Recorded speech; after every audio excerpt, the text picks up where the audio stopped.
We have a ton of small transactions today in MLB. We also have an update for you on Max Scherzer, Pete Alonso, Alex Bregman. We'll also dip our toe into what's going on down there in Houston. Several topics to discuss and more tonight here at The Upside. Be sure to hit that like and subscribe, and let's get started.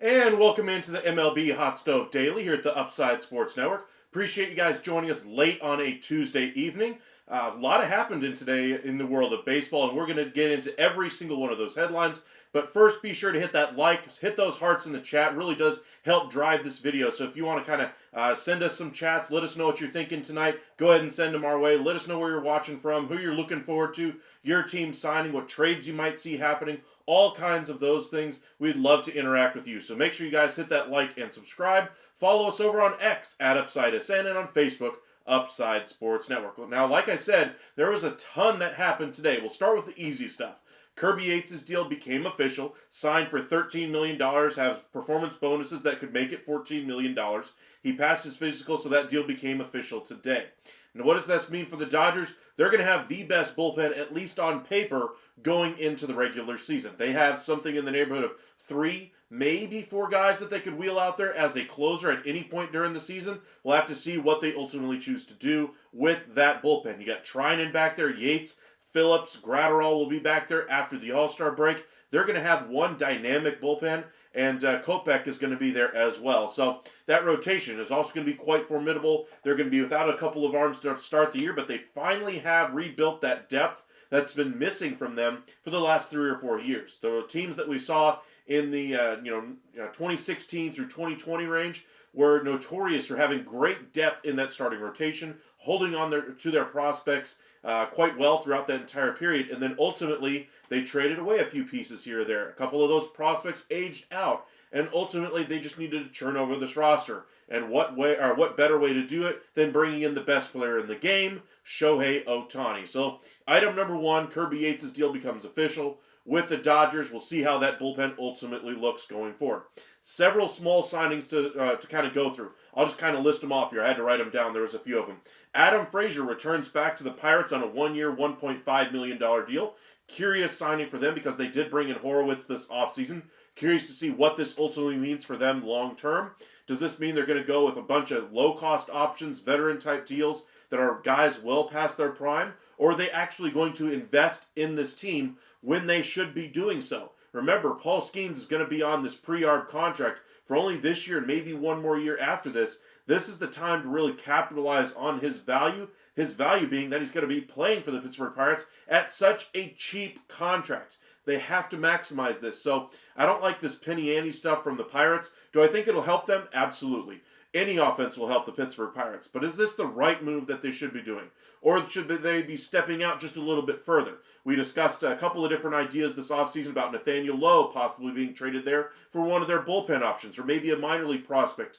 Those would have been better options to me than doing what they did here with Adam Frazier. Not saying Adam Frazier is going to take over at first base. I'm just saying going for that type of a player would be what this Pittsburgh Pirates team needs, not another, retread that might have one solid season left. This is a team that needs to be trying to push to try to win the pennant there, to at least try to win the division, and I don't see this as a type of move that gets them in that direction.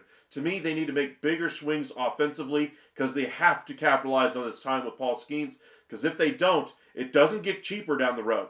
4 years from now, Paul Skeens is going to be making pretty good money in that arbitration process. 4 years from now, a lot of those guys in that starting rotation are going to start earning big money. And that's when they're not going to be able to spend on the free agent level for some offense. Then they're going to have to, if the prospects are good enough at that point, they're going to have to keep or hope their contracts on the books are good enough to suffice to be able to make them a good enough team. But right now is really the time for them to invest in that offense. I think this year was a bit of a missed opportunity. I like the trade for Horowitz there, but that's not enough. Bringing back Kutch, bringing back Adam Frazier doesn't move the needle for me if I'm a Pittsburgh Pirates fan anyway. Another move, very small move, is a minor league signing for me in Abraham Toro. The reason why I'm mentioning this one is because of the Alex Bregman implications here. Boston was looking into Alex Bregman, possibly trying to bring him in. Front office had kind of butted heads over the last 3 months anyway as to whether or not to bring him in. I wonder if this signing is kind of a signal that they're looking at other alternatives. Abraham Toro on a minor league deal isn't going to cost them a whole lot, doesn't necessarily preclude them from bringing in Alex Bregman. I think it's more of a signal of where the mindset is for Boston right now. And I would doubt that Bregman ultimately signs there, especially with all the acrimony about whether or not they're even fully committed to bringing him in or not. I think the teams that are most committed to him remain to be the Houston Astros. However, they're going to sign him at their number, or they're not going to sign him at all. Cubs certainly have one of the best offers on the table, as well as the Blue Jays. I'd be shocked if the Tigers ultimately reversed course here and offered him the big money that he was looking for. And you can never rule out a team like the Dodgers getting in here because they seem to be in on everybody, however unlikely that may be, or the Los Angeles Angels because they're still looking to make a quote-unquote splash. But my favorites at this point, I'm kind of crossing the Red Sox off slightly here in pencil, not pen, because I think this Abraham Toro signing here really signals the mindset of the front office there rather than their commitment to trying to bring him in. But I think this team for the Red Sox, they've done a nice job building up that rotation, helping out that bullpen. I think that lineup still needs a little bit more work. We'll see if they ultimately get it done there. Another move that we saw, a Major League signing for the Cincinnati Reds. They get another outfield bat, bringing in Austin Hayes, 1 year, $5 million deal. That was the second biggest deal of the day behind Kirby Yates. Good deal for him. I hope he's able to stay healthy, kind of continues on that path, kind of resurrecting his career. But I think he's a good outfield option for the Cincinnati Reds. Brings some professionalism, some experience to that outfield mix, and I really like what they did here. Now, their biggest hole to me still remains in that starting rotation as a number 5 starter, somebody to eat some innings. They're also looking to bring in Carlos Estevez. We'll see if they can get that one across the finish line. John Birdie became official, 1 year, $2 million for the Chicago Cubs. They got the Ryan Presley deal done as well. $8.5 million is what they ultimately take on to Presley. Meanwhile, Juan Bayo, who was not in the top 30 ranks for either the MLB Pipeline or Baseball America for Chicago Cubs, he comes in at number 23 for the Houston Astros. A little bit surprising considering that he wasn't necessarily regarded as a top prospect, but obviously you can see the strength of the Cubs system. A guy that's not even their top 30 immediately goes into the top 30 for another team. That happened again with Cam Smith earlier this year, and Astros continuing to reap the rewards of some of their veteran players and exchanging them for youthful options. So good trade there. Ultimately, I believe for the Chicago Cubs, getting a proven closer option. One bit of news here that I do want to touch on before we get into some of the comments from you guys is Dana Brown kind of spoke about the quote-unquote fractured relationship he and the team had with Ryan Presley. After bringing in Josh Hader, there was a confidence that was lost on Presley's behalf, and Dana Brown kind of owned up to it, said, hey, I get it, it's a business, got to do what's best for the team, but ultimately, we could have done better for Presley, kind of kept him in that closer role, but we decided to move in a different direction for the better of the Astros franchise. I get it. They had to make the decision. They did it. I would have rather kept the money on, dry powder anyway, so I could try to bring in Alex Bregman or one of the other pieces of their own, rather than spending the money on Josh Hader. Because again, I don't like spending for bullpen options unless I absolutely have to, or if they're a truly elite option. Presley had been that up until that point for the Houston Astros. Last year, he struggled in a new role in the first half of the year, understandably so. Kind of solidified himself in the second half, but he's going to be a lockdown closer, I believe, for the Chicago Cubs. And by the way, Chicago is not done adding to that bullpen. Got several more notes to kind of go through, but I want to go ahead and get into some of the comments here. Holly, welcome in. VPCZX, you almost were first, my friend. Johnny, Yang Yi, welcome in. Rafe, Nando, appreciate all you guys joining us this evening. And Cruise Control, welcome back. In the house, yes, you are, Johnny. Dodgers signed Kirby Yates. Dodgers basically have 4 or 5 closers now. I count 4, maybe 5 if you consider Kopech in that regard there as a multi-inning type of a closer. Ray, thoughts on Steinbrenner saying it's difficult for most of us owners to spend like the Dodgers? Well, I mean, they are the number 1 spending team. And, oh, by the way, just kind of a community service notification here on the Los Angeles Dodgers. Hats off to Mark Walter, the owner of the Los Angeles Dodgers, one of the group of owners there. They're donating, along with the Walter Foundation, I believe, or there's Walter Charity, whatever charity he runs, and the Dodgers Foundation are donating $100 million to the wildfire relief fund there. Absolutely incredible gesture there by that front office, by that ownership group, and hats off to them for the humanitarian response that they have to their local community. Absolutely hats off to that organization. Yes, they're absolutely committed to trying to build the best team on the field. We've seen that over and over and over again with every single signing they've made. They've done incredible work there with that roster, bringing in Shohei, and they're rolling around in the money there with Shohei. The money that they're bringing in internationally is just unquestionably large, and that's kind of part of the reason why they have the ability to do these things. But they don't have to spend this money on the local community. They could just say, hey, here's $5 million. We contributed. We wish you guys the best. FEMA, local government, support your firemen, etc. They could have done that. But they didn't do that. They went all the way to $100 million. You got to give them some credit. I know some people might have their certain feelings about, the politics involved. I don't care. You might have your certain feelings about the Dodgers. I don't care. $100 million is still a huge chunk of change, and hats off to them for doing so. So there's your community service side of the talks on the Dodgers. As far as the rest of the league going, as far as spending here, the comments that you mentioned there, Rafe, as far as Steinbrenner, I mean, Cohen, Phillies, a lot of these other teams are still spending quite well around that $300 million threshold. They're just not going to get to that $400 million threshold, which is absolutely incredible to think, considering all the deferred contracts that they're going to have. Remember, that will be a loophole that will be fixed at some point in the next CBA. Nando, package Taylor, Brazier, and some prospects for something.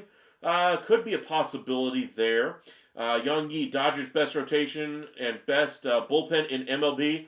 At this point, on paper, I would say so, but you got to prove it in the regular season. Health is a big concern in that rotation for me. Got a couple of arms in that bullpen that are health risks as well. And Yates is just 1 year removed from playing for a 1 year deal, $4.5 million for Texas. Now, understandably, he had a career year in Texas last year, and I would expect him to still have very good results. Do I expect him to play at that level? Probably not. But I would say probably a sub-3 RA is something we could reasonably expect from Kirby Yates.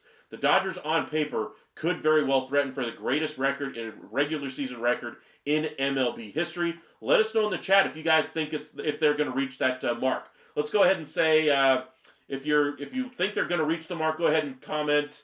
Let's go ahead and just spam hearts in the chat. Just do that one if you think they're going to reach the greatest record in regular season history. If you don't, what's another one of the common ones that they have in here? Go ahead and do that, the eyes wide open face or whatever. Go ahead and send those in our chat as well if you guys think that they're not going to reach that number there. Nando, Hal Steinbrenner crying about the Dodgers spending. I don't really worry about it. I think the whole league at this point is a little worried about the spending period for the Los Angeles Dodgers. Not necessarily the payroll that they're at, but how they're doing it with the deferrals. That, again, will be something that is going to be addressed. Holly, happy for Kirby to be a little bit closer to his home state of Hawaii. As far as the signing here, I don't think this has anything to do with him, choosing the Dodgers over the Rangers. As far as, he didn't like it in Texas or anything like that. I think Kirby Yates over the last 2 years, one, has been looking for a good contract. Absolutely. He's been trying to continue his career. That's why he signed 1 year, $4.5 million with Texas last year. He was not expected to be the closer last year, but ultimately was, and he was very good in that role. And I think he was looking for also a World Series victory. Remember, the Rangers last year were coming off of a World Series victory, and he wanted to get a ring before he retires. This is a guy that's 38, 37 years old, doesn't have a whole lot of bullets left in that arm, and so he's trying to maximize those. He tries to go to a World Series champion. Obviously, the Rangers did not play very well last year. Outside of Yates in that bullpen, Robertson in there as well. Langford in September was fantastic, but by and large, it was a down year from top to bottom for the Rangers as far as their health, as far as the offense. Some good bright spots in that pitching staff, but that bullpen needed an overhaul, and they certainly have done so. They're still looking for a closer, but I think this is more a statement about Kirby Yates trying to win a World Series going to the Los Angeles Dodgers. If you're 37, 38 years old, still haven't won a World Series, and the number one team that is expected to win the World Series or be the most competitive team to get to and win the World Series is interested in bringing you in, and by the way, they're still willing to give you the contract that you're looking for. We thought this coming into this offseason, you'd get probably a 1 year, $14 million deal or a 2 year, $22 million deal. Getting a 1 year, 13 with bonuses for make it another million to make it 14 would be exactly the contract he was looking for coming into this offseason. And, oh, by the way, now he has a chance to compete for a World Series. Not saying that he couldn't have done it in other places, say like the Yankees or the Rangers or any one of the other teams that has a chance to make it to the postseason and then make a run. But on paper, the Dodgers are the prohibitive favorites, and now he goes there with a really good chance to finally get that World Series ring. As just a fan of what he has done over his entire career, the person that he is, I'm hoping he gets one before he does hang it up. Of course, I am a Rangers fan, so I'll always be pulling for my Rangers.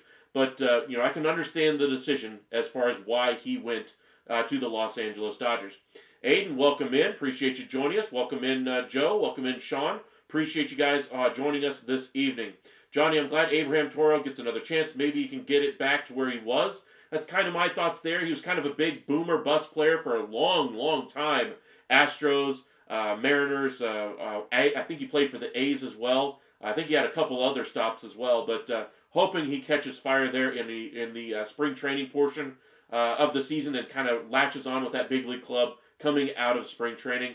But I think this is more indications about that front office and their views on Alex Bregman more than it is necessarily about their willingness to spend money. I think they're still looking for that right piece for the long term in that lineup, and I'm not sure they necessarily think Bregman is the right piece for them. That front office has been mixed up all offseason about whether or not they should or shouldn't sign him, and if you have that many questions as an organization, as much as I think he'd be great, they still have to cut the check. They still have to sign the contract, and if you're not confident in that type of decision, why would you make it? So, from that standpoint, I can understand the reason why they didn't sign Bregman yet.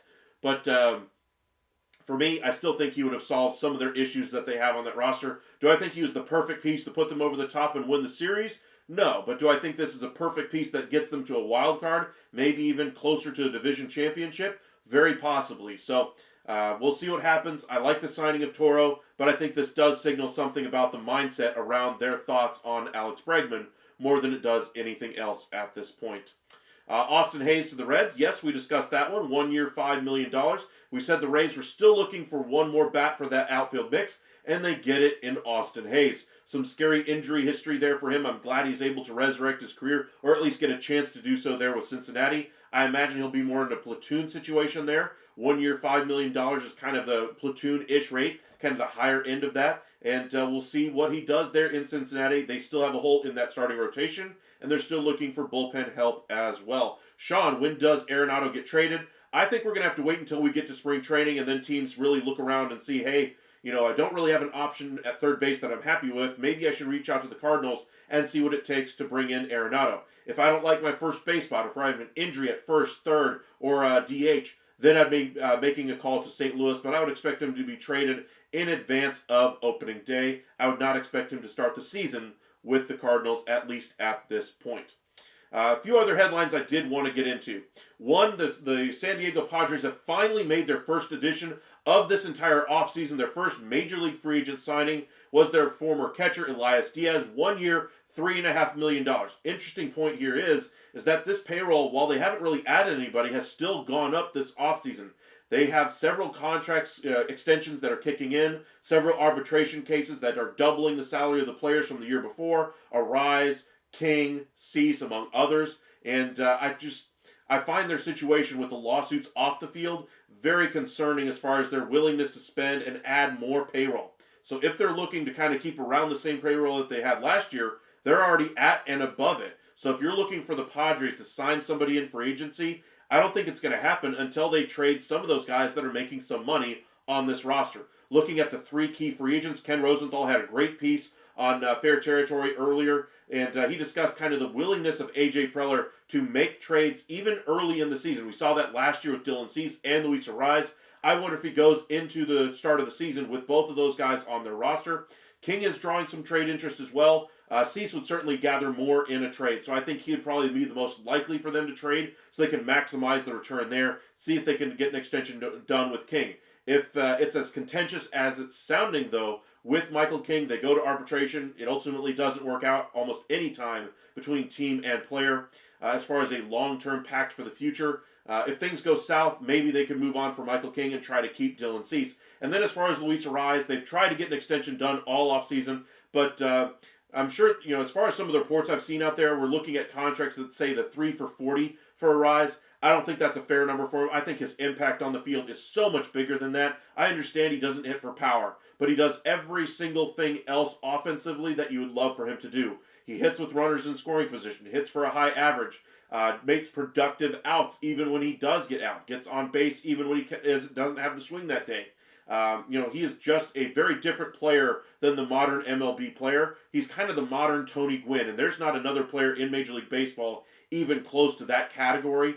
And I would love to see him get traded to a situation where he could sign a long-term deal, or at least get into a pennant race. I think the Padres are still going to be a good team, but I think we're going to hear questions about whether or not they're going to trade him at the deadline all throughout the first half of the year. And I think this team, could get a decent prospect or two in exchange for him.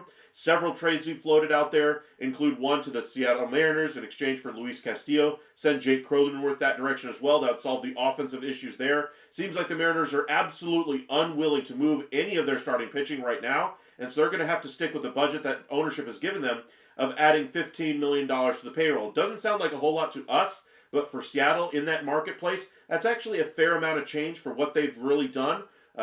Is it anywhere near the money that they're going to need? No. And the local media has been all over them for it. Now, they spent $3 million and change on Donovan Solano. They have roughly $12 million of the 15 left. And so I'd expect them to try to add one or two bats. We're talking pieces like J.D. Martinez, Justin Turner, small, 1 year contracts, $3 to $5 million deals, nothing huge. If they go kind of a big option here, maybe they go the trade route, get some team to eat a whole bunch of a salary, say like Nolan Arenado. I don't think this would happen, but we floated this one as an idea for a way they could do it. I'm not saying Arenado specifically, but that would be one way for them to be able to upgrade this roster is via trade, get another team to pay down the entirety of that contract as much as they can, and give up the prospects that are necessary for that team to eat the money.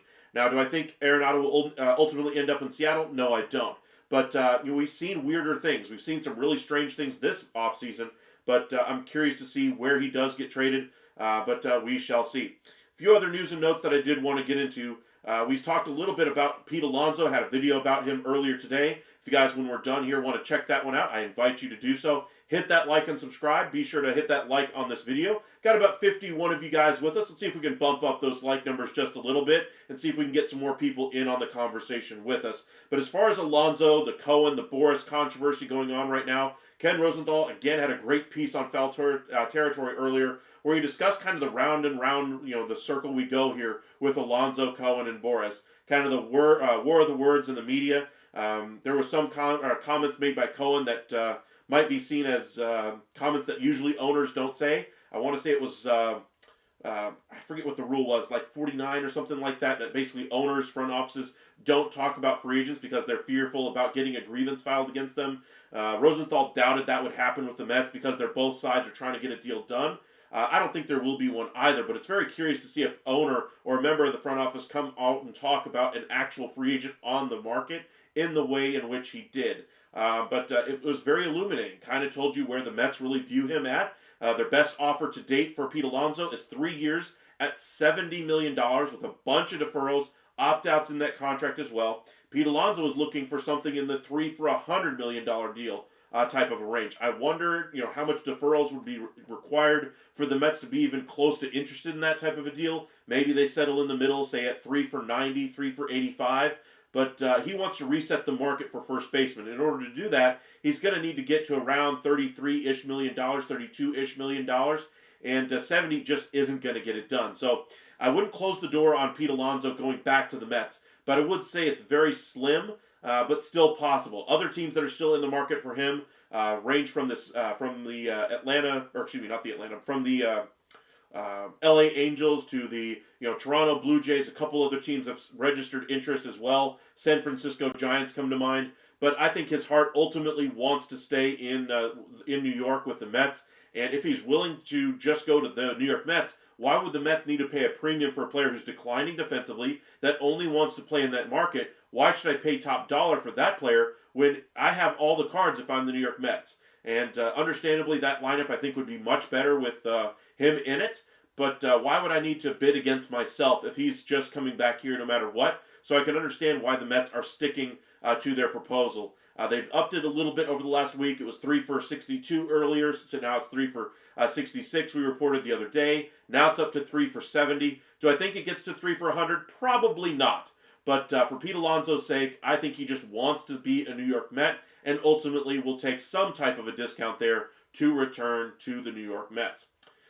Paranormal just joining, dropped the like. Thank you, appreciate that. What's going on with the Yankees? Anything new, and what's going on around the league? As far as the Yankees, we do have a little bit of a headline there. Yankees are discussing a contract extension with their manager, Aaron Boone. I think he's done a nice job since being there in New York, but obviously still hasn't won a World Series there yet. Would like to see him, get some recognition for the work he's done there in New York. That's a very difficult market in which to be the manager, and I would like to see him really be celebrated more than what he has been. He hasn't made every move be perfect. He's not the perfect manager, but it's a very difficult job that he has, and he's done it very, very well. Brian Cashman, for all the negativity that we've talked about him over the last 5 years, not willing to adapt, going for one-trick type of opponent, power hitters, slug-type players with no on-base, no hit, no defense, trying to go for the big market guys and ultimately, swinging and missing on a couple of them, spending the money on a Garrett Cole. But for all of those issues that we've said for, Brian Cashman, he's had some great successes in his run there with the Yankees. That's why he's the longest tenured GM in the league right now. And hats off to the work he's done. Now, is he the perfect GM? No, he is not. He still has work to do. I still think there's an outside chance that if this team hadn't have gone as far as they did, that we'd be looking at Cashman being out the door there in New York. Ultimately, they were able to get to the World Series. However successful or unsuccessful you view that how that series ultimately went, they still got there. And I think he bought himself at least a couple more years here of runway there with the New York Yankees. Anyway, other bit of news. Anyway, Manfred, I believe, is hitting his 10-year mark. CBA is coming up in a couple years. He's got some questions to answer about how the league, the owners, the Players Association is going to go about trying to get some of the business done before we get to a work stoppage. I think we are headed for one eventually. I'm just hoping it's very, very short. Every time there's a work stoppage, even if it's in the off season, that's all we talk about, and interest in the game always decreases. So as far as what's going on with the Yankees, to answer your question there, Paranormal, they're still looking for the same two things that they have all offseason. Lefty reliever, maybe an eighth-inning reliever like a David Robertson. They're looking for a second baseman, third baseman type, kind of a utility player. And then, of course, the Aaron Boone extension there. King to Camden, that'd be an interesting one. As far as Michael King, I think he'd be a good option for that starting rotation. Is he a number one in that rotation? Probably not. I would still aim a little bit higher if I'm the Baltimore Orioles. I would keep my powder dry to go after one of the controllable starters that figures to be available at the deadline. Pablo Lopez, Sandy Alcantara, and whoever inevitably comes out of nowhere as far as a surprise target at the trade deadline. So those are the guys I would be targeting if I were the Baltimore Orioles, rather than pitchers that are in that 2-3 category like a Michael King. Appreciate you joining us, Willard. Welcome back. Appreciate all you guys hitting that like and subscribe. Thank you for those hearts in the chat. Really do appreciate those. Let's see here. Evening, ladies and gents. Yes, is Bregman re-signed with the Astros or no? I still think there's an outside chance at it. Now, they dipped underneath the tax threshold. That was the whole point of them getting to underneath that $241 million threshold. They did so with the Presley deal. I don't really like the return. I don't like they had to eat $5.5 million of the deal. I think they could have gotten a better deal elsewhere. Now, the trade is done. No use crying over spilled milk. I don't think they'll add anybody besides Bregman that would push them past that tax threshold, but we shall see.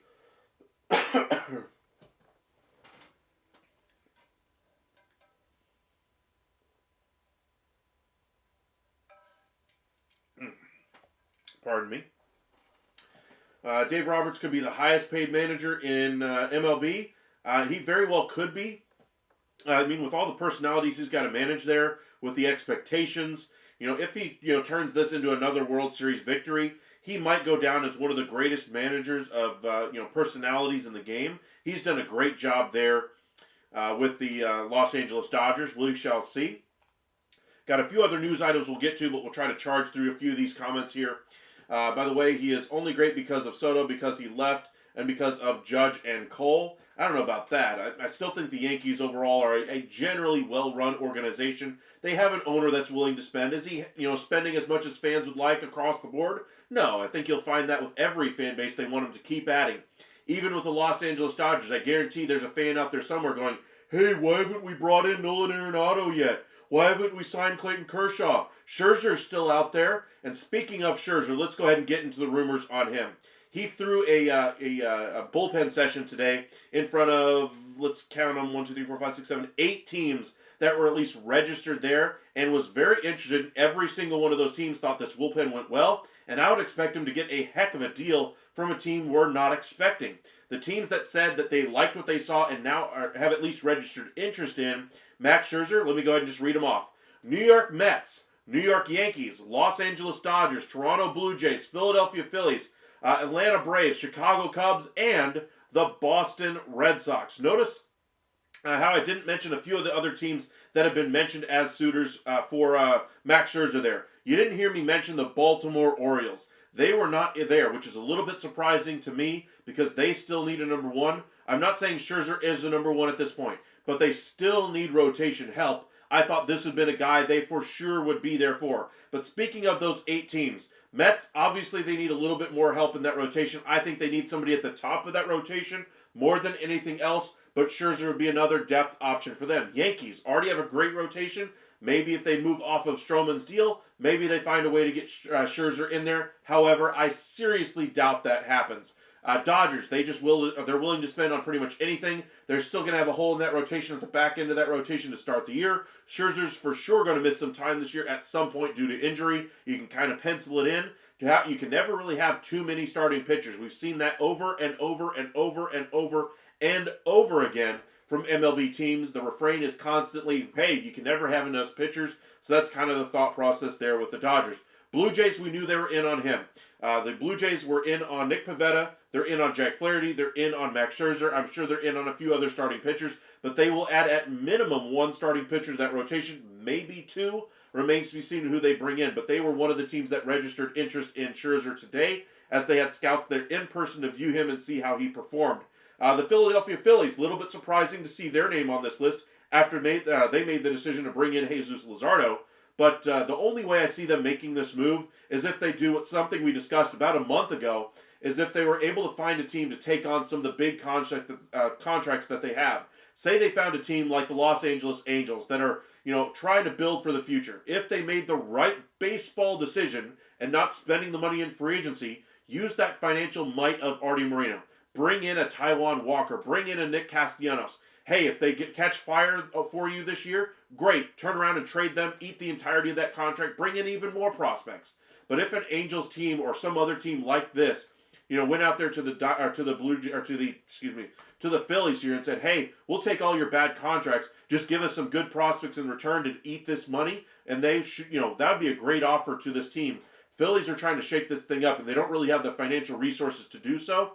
But we'll see where they go. They are one team that registered interest here. Braves, they just don't make sense to me here. Unless they find a way to offload some salary, I don't see how they're going to be able to fit another $15 to $20-ish million salary for Max Scherzer. I'd imagine Justin Verlander's 1 for 15 is a very good comp for what he could get. Braves have roughly about $8 to $9 million left to spend in free agency this year. Scherzer's certainly going to cost more than that. Maybe it's going to be a performance-based deal, number of games pitched type of a deal as well. Those are options there, but I don't think the Braves would be necessarily a great fit for Scherzer at this point. If they hadn't brought in Profar already, I would say they'd be a great fit, but the money is already spent. They have a few million left to still add to the back end of that bullpen, and they have already registered interest in Ryan Stanek as well. Last two teams that I've mentioned, the Cubs, I've talked about them before. They brought in Colin Ray. They're said to still be focusing on that bullpen first and foremost. Ryan Stanek, again, was a name that's been mentioned there. A number of other guys have been mentioned ever since that deal became official with Presley. David Robertson is the one guy that kind of catches my eye about the guys that they are still connected to. So we'll see if they bring him in. He has been the ageless wonder in that bullpen, one of the most consistent relief options we've seen over the last 20 years. He had a great run with the Rangers last year. We saw in the, I think it was June when they faced the Los Angeles Dodgers. In back-to-back games, he came in and shut down the best three hitters in that lineup, Betts, Freeman, and I'm blanking on the third one. Ohtani. Thank you. But he was great in that run there with the Rangers, and he on back-to-back days struck him out 1, 2, 3. In back-to-back days. So I think he's still got a lot left in the tank there, even at his older age. One of the few relief pitchers you can really count on from year to year, what you're going to get out of him. And he's been relatively injury-free in his career. So really like what he brings to the table. But that's kind of the market there for Max Scherzer. Thank you for the news, man. Absolutely paranormal. Glad I could help you out. Latest on Bregman. We talked a little bit about that with the Abraham Toro news with the Boston Red Sox, kind of telling more about their mindset there. Astros say they're still willing to sign Alex Bregman. However, they are very, very, very firm in their offer to him.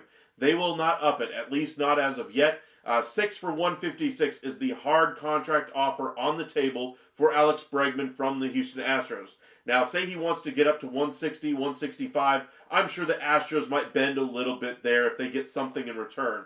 But I would expect him to try to find a longer-term deal elsewhere or a deal with a higher AAV. Overall, I think it'd be a good deal for him. I don't think it's necessarily a great deal, but the Astros right now just dipped underneath the luxury tax. They are not going to bring in other free agents that would take them back above that outside of Alex Bregman. This is kind of a once-in-a-lifetime opportunity type of contract for Alex Bregman to sign with the Houston Astros. Just like Pete Alonso, if he really wants to return to the Mets, he's going to have to come back on their terms. Same thing for Alex Bregman. If he really wants to come back to the Astros, he's going to have to come back on their terms. Caleb, welcome in. Michael, appreciate you joining us. If the Jays are out of it by the trade deadline, could you see Bichette going to the Braves? Possibly, But I think the addition of Jurickson Profar takes out the need for them to bring in a shortstop. Now, if there's an opportunity to really upgrade this lineup, if Acuna doesn't recover as well as you had hoped, Profar's going to probably get a lot more time in that outfield, and then you're going to have to still target a shortstop option. In the offseason, I would expect them to target Bo Bichette there. A number of other shortstops as well would be a good fit. But if they don't get one in free agency and want to save a little bit of money, they'll already have Jurickson Profar under contract as well. What do you think the return could be for Bichette? That's not happening until the deadline. But once it does, I would say best case scenario, if he's having a good year, you're probably talking about a couple of top 20 prospects.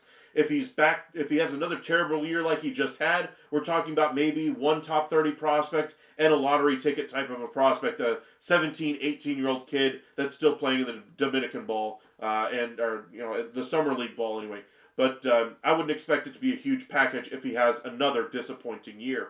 Aaron Boone is the Dave Roberts of the East Coast. Fairly accurate, actually, Michael. Good one there. Cowboys Nation, let's see here. No, he'll be the ace in my opinion. Once then you'd have Bradish in 26 as your number 1, Grayson is your 2, King your 3. There's a solid young core. I like King. I'm not saying I don't. I just don't think he's on the level of, say, a Garrett Cole.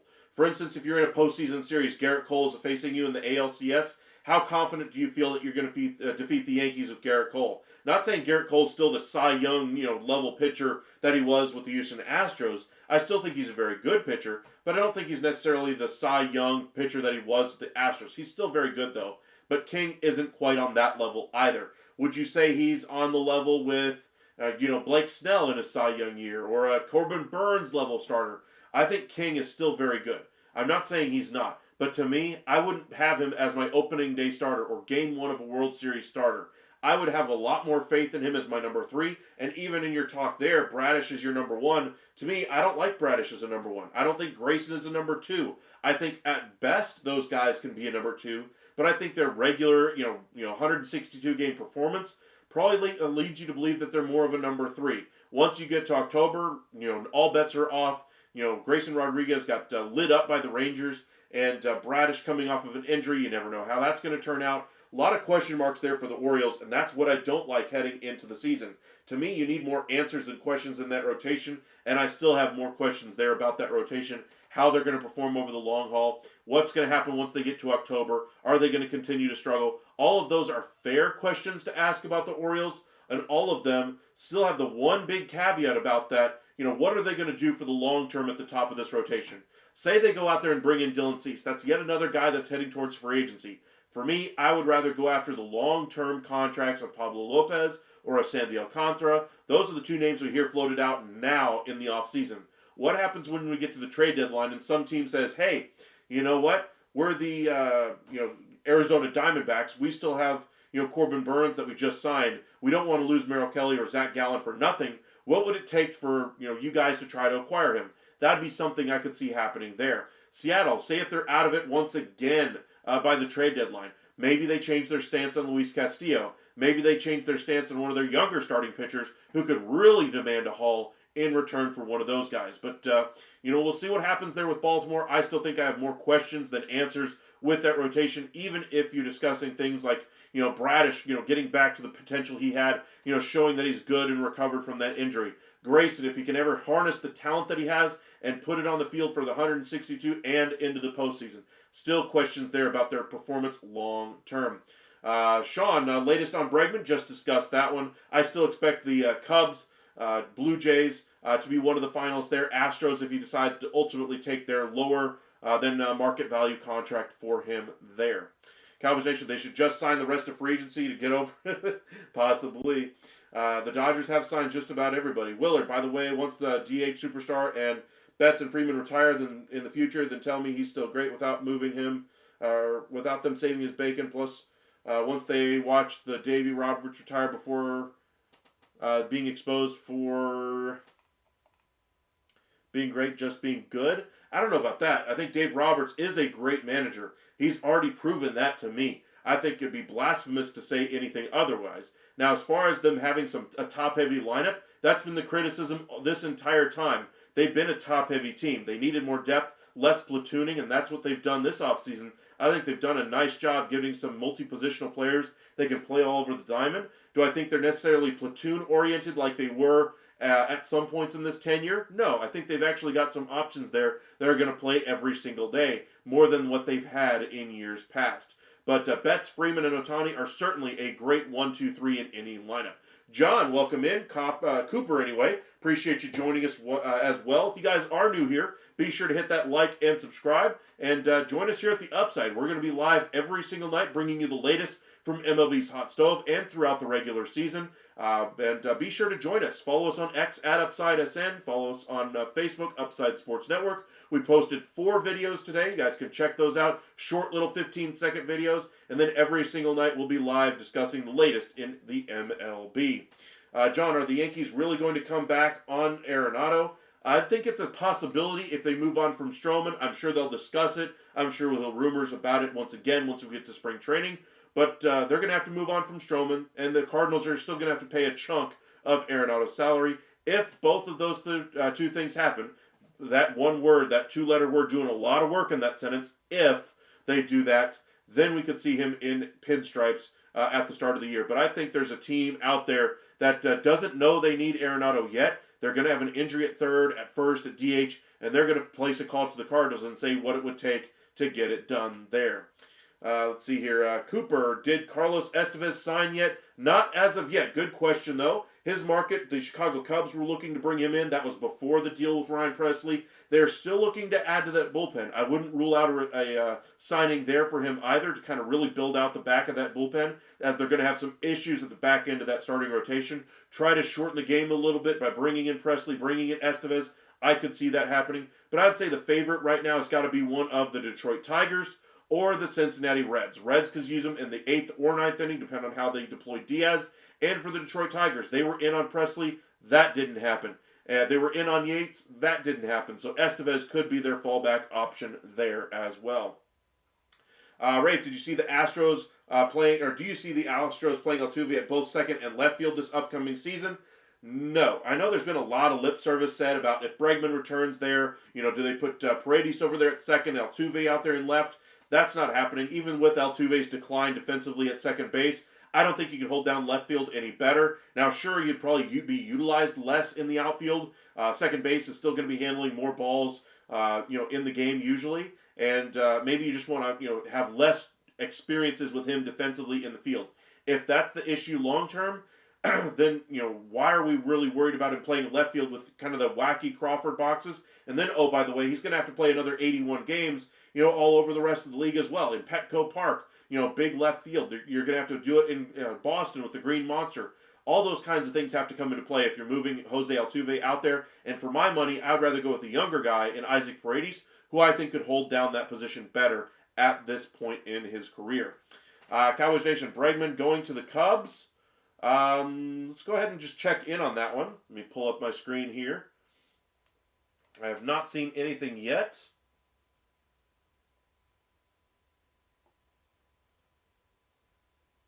No, I do not see anything about him going to the Cubs. All right, let me get back to the page here.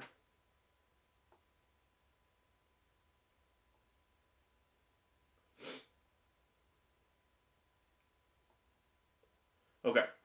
But no, I did not see anything there. Let me go ahead and pull up my screen here. One thing I did want to get into before we get into a few more of these comments here is something baseball just released, MLB just released as well, that might matter to you guys that watch the games.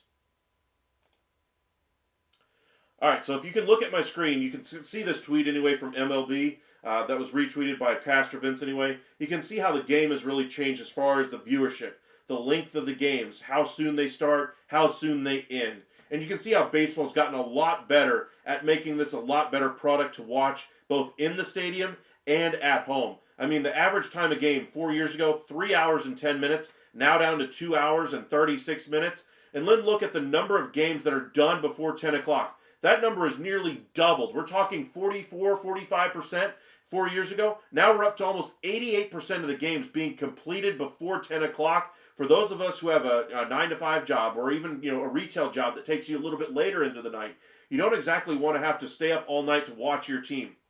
You're still going to have West Coast games.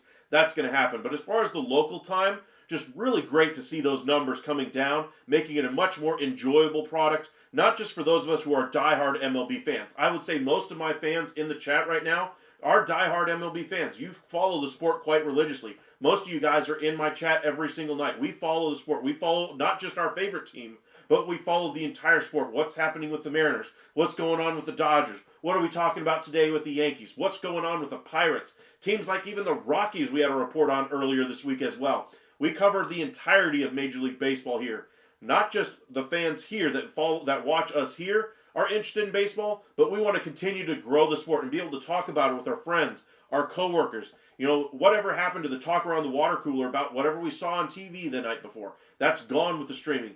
Now with baseball kind of helping this kind of a thing happen, we could get some of that back. Not saying it's going to happen completely like it ever used to, but I am saying with this becoming a more family-friendly, which is what they're using here, kind of the family-friendly trend here, games being shorter and done before 10 o'clock, kids can watch it a little bit more, and hopefully the game can continue to grow. Seeing things like this are great things for baseball. Just look at how good this is going to be for fans that are, say, 9, 10, 11 years old. Their mom has a bedtime for them at 10 o'clock. Now they can enjoy watching their favorite team play. Now they're going to pick up a glove, go out there and play, and try to pretend they're throwing from the night before, playing in the game from the night before. I remember I did that when I was a kid. I know some of you guys did the same thing, and so great to see Major League Baseball continuing to focus on this issue, not just saying, hey, rule changes happened here, let's focus on it for 1 year, did they work, did they not, and then just forget about it. No, we're going to continue to talk about it, and I think we're going to continue to focus on the time of games over the next couple of years with all the changes that baseball has made. All right, let's check in on a few more of these comments here and try to catch up on the last few items of our show tonight. Let's see here. I know I missed a few of these comments here, so bear with me as I try to catch up on a few of these. Bregman going to the Cubs. I have not seen that yet, but I do think it's a very legitimate possibility. If I had to pick a team right now, I'd say the Cubs would be my quote-unquote leader in the clubhouse, but by a very slim margin. When does Bregman sign, and who does he ultimately sign with? Good question there, Sean. Dylan Carlson did sign with the Orioles yesterday for just under $1 million. Kind of completes their outfield for them. They already brought in Tyler O'Neill as kind of the Santander replacement. I like the signing of both players. I think they now have their offense pretty much set. But to me, this team really just needs to add a number one starter. That's their priority, and I won't judge their entire team until we get to the postseason and see how that rotation ultimately looks. But let's get into the talk there, as you mentioned there with Bregman. Who does he sign with, and when can we expect him to sign? Well, first, let's look at the teams that are involved. The Astros, the Bregman camp, Bregman specifically reached out to the Astros to re-engage them in talks to kind of see if they could bump up their offer. Astros are steadfast in their contract offer, 6 for $156. He's not going to sign that. I think he was hoping to return to the Astros because he wasn't quite happy with the contracts he was getting elsewhere, and so, hey, I'd just rather go back and play in Texas. Well, that's not going to happen unless he takes a team-friendly deal here, unless he does it on their terms. We just talked about with Pete Alonso, 3 for $70 for the Mets. He wants 3 for $100. If he wants to go back to the Mets, I think they're going to have to reach some type of a compromise, or he's going to have to go back on their contract terms, not his own. Whatever the team-friendly nature of that type of a contract would look like, those are things to kind of keep in mind. But for me, Bregman, I think he's a better player than what the contract is on the table for the Astros, and I think he's going to get bigger numbers than what Willy Adames got. Remember, Adames earlier before winter meetings anyway, he got 7 for $182. Bregman, I think, was easily going to get 7 for $210 at the winter meetings or sometime thereafter. But the longer this thing has played out, there's been less and less teams interested. Remember, we just talked about the Red Sox being a little bit hot and cold on him. Yankees ultimately decided they don't have the money to be invested in Alex Bregman. A few other places dried up as well, and now you're left with the Blue Jays and Cubs as the most realistic options, a team-friendly, lower contract anyway from the Astros. Tigers aren't necessarily looking long-term, but maybe you could go a short-term contract there with a high AAV. And then Boston, remember, they just signed Abraham Toro. I don't think that rules them out from signing Bregman, but I think it's a very clear indication that they aren't necessarily sold on him. So I think if he wants big money, he's going to have to get the Cubs and Blue Jays to really bid it up and see if he can get the contract he's looking for. there. But that's kind of your update there on Bregman. But for me, as far as when he signs, the market is just so crystal clear right now. We know the teams involved. We know the finances of the teams involved. We know how much each team is really willing to work with here. And so I think a deal is going to come together rather quickly here. I would expect before the end of the week. So we're talking, sometime before Saturday, Sunday is when I'd expect a Bregman deal to get done. Certainly before spring training. Even though, you worry about him going like a Snell or Montgomery last year, I don't think it's going to take nearly that long. I think the market being so clear and where the numbers are at right now, it's just him trying to make a decision where he wants to play, what contract he wants to sign, and then we'll have some news there. So, again, I'm expecting inside of the week there. Youngie, do you think Sasaki has the potential to be a number 2 starter for the Dodgers in the postseason this year? No, I don't. I think Sasaki's going to be a very good starting pitcher. He's going to be very green, though. I think your rotation, once you get to October, you're talking Ohtani, Yamamoto, Glasnow, and Snell. One of those 4 will be the number 1 starter. One of those will be the number 2 starter. One of those will be the number 3 starter. And then maybe Sasaki will be piggybacked with one of those other starters. For instance, Clayton Kershaw might not start a game in the postseason, but he very well could come in. Say a pitcher's struggling to get through 5 innings. They're at, say, 100, or say they're at 100 pitchers through 4. You need to have another pitcher in there to give you some length in the postseason. Then maybe you go to one of your starters like Sasaki or Kershaw. You have Gonsolin there. You have May. They have lots of depth there with which to utilize. But as far as Sasaki, I think this year's a little bit early to consider him a number 2. I think this is going to be a learning year for him, learning how to train his body, learning how to throw the ball, a little bit different size ball than the one he's used to, learning to throw off of the mound in Major League Baseball. All going to be different experiences. And then, oh, by the way, he's going to be in a different country. And we'll see what happens, but I think Sasaki's going to have a bright future. I just think he might have some ups and downs this year as he adjusts to playing in the major leagues, as he adjusts to playing in the United States, as opposed to playing over there overseas. But Cowboys Nation, yeah, Elias tries to save every former Cardinal, one of the worst, if not worst, over the last 3 years. Elias signed that. O'Neill there, Carlson there. I kind of get it there, but Cardinals have had a track record of being very good developing talent. Over the last couple of years, it just hasn't panned out quite that way. And some of the poster childs for that, Carlson there and O'Neill. But to me, these are small signings for them. This was an effort for them to save money on Santander by bringing in O'Neill. And Carlson, to me, is nothing more than a depth piece more than anything else at this point. VPC ZX, so the Blue Jays are okay now, I guess. Are they okay? I think that's a little strong. To me, this all offseason still depends on whether or not they re-sign or get the extension done with Vladimir Guerrero Jr. I don't care if they sign Pete Alonso. I don't care if they sign Alex Bregman. I don't care that they did bring in Anthony Santander. I don't care if they bring in Jack Flaherty. If you're not going to retain the best player on your team before you get to free agency or even during free agency, I'm going to have long-term questions about the viability of her franchise to stay competitive, to stay in a postseason pennant race, to stay in that wild card contention. Because if they lose Vladimir Guerrero Jr., this thing could go to a tailspin very quickly.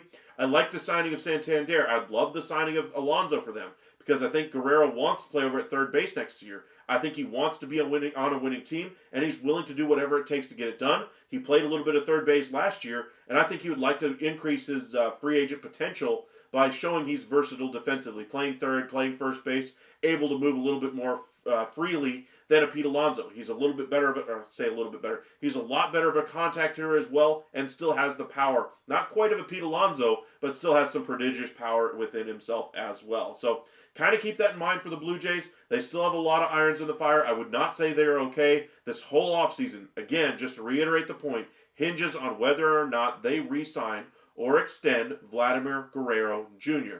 If they bring in Santander, great. If they bring in Bregman, great. If they bring in Alonso, great. Are they any of those moves bigger, the single biggest move of what their offseason is going to be? No, that still lies with Vladimir Guerrero Jr. I like the signing of Santander. They get him 5 for 93 or not 5 for 92 with deferrals in there of $61 million and ultimately a 6-year player option that could take the deal up to 210 with bonuses, etc.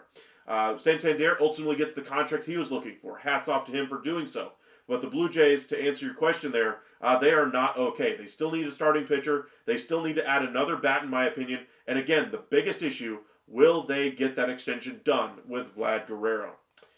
Cooper, Estevez is still one of the better relievers on the market. I'm surprised he's unsigned. I am as well. But when you look at how late this relief market has really taken to go, Tanner Scott, Kirby Yates take all the way until mid to late January to ultimately sign their deals. We never really see relief pitchers this late into free agency. Sure, we see that, the typical minor league roster invitee type of deal, 1 year, $2 million contracts for, a middling reliever. But with Tanner Scott taking so long to sign, same thing for Kirby Yates, the rest of the relief market, the better relievers anyway, had to wait. And wait they did. And now we're getting very close to pitchers and catchers reporting. And we'll see what happens where Estevez goes. I know the Phillies had interest in a return there at one point. But to me, again, it still sounds to me like the Tigers, Cubs, and the Reds are the most likely destinations for him as well. Presley turned the Tigers down. Yes, he did. There was kind of a deal between the Astros that they kind of knew the writing was on the wall, that the relationship was fractured. Dana Brown kind of talked about that earlier today, and it was just time for him to move on. Ultimately, I think they could have done better than the trade that they got. I think they could have found a team out there that would have taken the entirety of that salary, give them some more flexibility to add another piece of that offense. Would it have been enough to dip so far underneath the tax that they could sign Bregman and still stay under that? No. That's why that's kind of a once in a lifetime unicorn type of a move for Alex Bregman. They're willing to go past for him and nobody else. So 6 for 156 or nothing, Alex Bregman. Accept it or deny it, move on. Time to make your decision. The rest of the teams we already know about where they stand. Tigers are only going to be offering you short-term deals. Red Sox don't really seem committed to you. So it sounds like to me, Cubs are the most likely along with the Blue Jays there as well. Rafe, it was being reported by inside sources from the Astros that Altuve would play mostly second base and occasionally left field. Again, I still think Altuve would still play second base. I think Paredes is a little bit better defensively at third base and second base, but I think his glove in the outfield will work a little bit better than Altuve's. Why would you want to teach an old dog new tricks like Jose Altuve? Use the younger player who has better wheels on him anyway to go out there and play in front of the Crawford boxes and be able to figure out how to handle bigger ballparks as well. I would rather trust Isaac Paredes to handle a newer position rather than an older guy like Jose Abreu. Someone over 5. My opinion unofficially. Okay. Let's see here. I'm trying to catch up on a few of these comments anyway. Got some snow? Okay. I would love to get some snow down here. It's 2 feet of snow. Drive safely. Drive safely. Just hate it when it's cold and attached 2 inches, 2 feet. I'm staying in for the day. Well, down here in the south, if we get an inch, honestly, that's just crazy for us. Most of the time when we say it's snow down here in Texas, it's usually just ice. And it's not exactly that great. So anytime we actually get snow, we had a nice little flurry that lasted, 20 minutes, say 3-4 weeks ago outside of the office. It was nice to watch, but of course I was working, my tail off, so I couldn't really stare out the window and watch it. I did go out the back door and just stand in it for just a minute, as I had to run to the back to grab something. But I would love to be able to, shovel my driveway for once and actually have it be snow and not ice. You survived 5 feet of snow 1 year. All right. I did grow up in South Dakota for a few years, so I do have some experience anyway with snow. I remember we had a fort. Right now, even sitting down, my head's probably, 4 feet off the ground, 4.5 feet off the ground, 5 feet, somewhere in there. But we had a fort that was, probably the inside of it was this tall. The top of the fort was another 2-3 feet above that. But you guys might remember that was the spring of '93. That's when we had all the Midwest floods. It was such a prolific snow year that year. There was such heavy snowfall that when all of it melted, we had so much flooding. And the lake that we lived, maybe the lake was situated near a town, small town in South Dakota anyway. But we were probably, half a mile from the lake, a full mile from the lake, and we still got flooding from that far away as far as how full that lake filled up. Our basement was completely flooded just from that winter. So, all the snow is great, but you're seeing some of it start to melt. I know Ryan Divish actually posted a photo of it melting in Montana right now, and just kind of hope it doesn't flood too bad like it did back then. We haven't seen anything quite to the level of that since 1993. You might actually see it referred to as the floods of the Midwest in 1993 as some of the great weather phenomenons that we've seen. Anyway, let's see here. Not to brag, but I made it through 4 inches of snow a couple of weeks ago. Okay. Still walk to school. Walking to school in the snow is fun. I got to walk to school in the ice. I wouldn't call it snow back then when I was a kid. Bregman looks out for both Boston and Houston. Kind of my thoughts on Boston. I think their mindset just isn't there to give him the long-term money he's looking for. Maybe they go short-term deal, but I doubt it. As far as Houston, I think he would have to accept that team-friendly deal. If not, I think they are out. So I kind of agree with you there, Joe.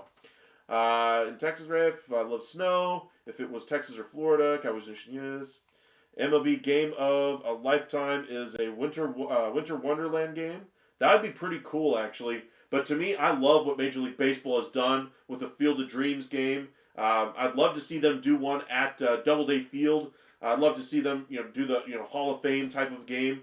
On Hall of Fame weekend, maybe have the teams that are there have one of their guys as Hall of Famer there. So, for instance, who just got in? Billy Wagner got in. CC Sabathia gets in, and Ichiro Suzuki. So maybe you have Seattle face off against the Yankees at the quote-unquote Hall of Fame game. Then you have one at Rickwood Field, kind of for the Negro Leagues. I love how baseball has kind of honored their past a little bit, and I think they need to continue to do so. I think that'd be so great for the game of baseball to continue to kind of honor their history by doing games like this. I remember watching the first Field of Dream games. I'm literally getting chills just talking about that first Field of Dreams game. I mean, Field of Dreams is a great movie, don't get me wrong, but just the thoughts that kind of go along with the game, with the movie, playing catch with your dad, that's kind of moving to me. And my dad's my ultimate hero. Got me into sports. Love talking sports with my dad. He was my one outlet before this channel really, got going that I had to talk sports with. I still do every time we go over to the house. That's the one thing that really we really have bonded over. Trading cards as well.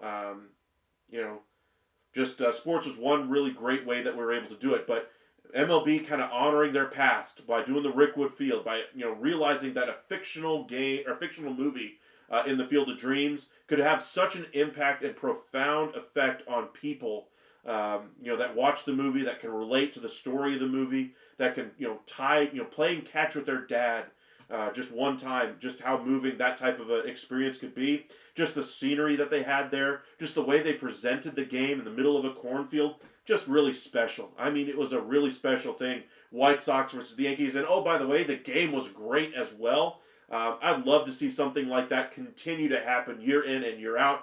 Yes, they're special one-off events every single year. Do they get less special because they happen every single year to me? No. I want them every single year. It's one game out of 162 for two teams. That's it. There's so many games every single night. There's 30-something teams. You got 15, 16 games a night here. You're talking about one game for 6 months anyway that you're having to discuss. The Hall of Fame game or the Rickwood Field game or the Field of Dreams game. I'd love to see them to continue to enjoy that aspect of the game. All right, back to the point here. Sounds like Texas weather or whatever it was. It snowed. Yes, my brother just got a bit in West Laredo. There was some snow all the way down in the coastlines, recently as well in Florida. I know some people weren't prepared for it down there. I know here, when it gets freezing temperatures, they wrap the, what do they call them, palm trees anyway, with that foil type thing. Some towns didn't even know what to do when that snow hit, and they're going to lose most of those trees. So expect some of the coastlines that usually look so tropical down there along the Gulf of America now, I guess you would call it. Still, to me, the Gulf of Mexico, it's what I grew up with. I don't really like introducing politics in the channel, but I'll leave that to the side. But just, areas that never have been affected by weather now have been.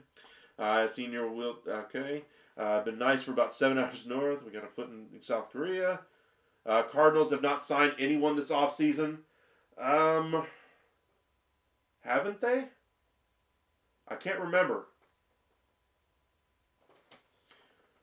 Wouldn't be surprising, though. I mean, the Cardinals haven't really done anything that I can think of off the top of my head. I think the biggest move for them, even if they do bring in anybody the rest of this offseason, is going to be moving on from Ryan Helsley. I think the return that they get for him should be a pretty decent one. And then their trade of Nolan Arenado. I think those are the two biggest moves the Cardinals have to make this season. And then maybe at the trade deadline, maybe they can convince some of their starters to be willing to be traded at that point as well. Cowboys Nation, it's so flat in South Dakota, I swear it's like you can see 200 miles ahead. It is on one side of the river. We call it East River and West River in South Dakota. East River, it's very, very flat, very windy. On the west side of the river anyway, of the Missouri, and you get a lot more hilly areas, rocky areas. You got the Mount Rushmore out that direction as well, the Badlands. But the east side of the river is definitely very, very flat. I heard winters in South Dakota are brutal. They certainly are. You see, wind screens up there at the airport to kind of help block the wind so that planes can take off a little bit better. Snowdrifts pile up against those in the winter as well. They certainly can be. Let's see. No plows, so shovel the streets. That is pretty rough there, Joe. Definitely Cowboys. Rafe, I've seen some of the trade deadline predictions, and it had Helsley to the Rangers. I don't see the Rangers going halfway through the season without signing anyone to be their closer, but what do I know? I'll agree with you there, Rafe. I don't think they'll make an addition at the trade deadline like a Ryan Helsley. I think if they're going after Helsley, it would be right now.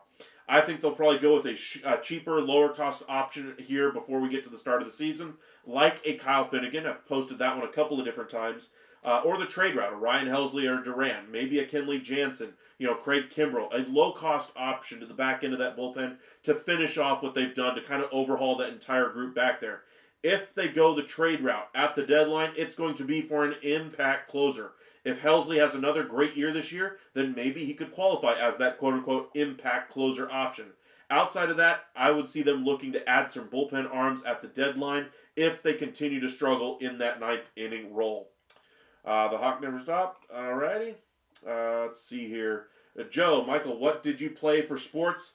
I played pretty much everything. I was in baseball, basketball, football, tennis, swimming. I did Boy Scouts. I did everything with Boy Scouts, from archery to there were several different merit badges for like going to the rifle range. What is it? Rifling? Is that another merit badge?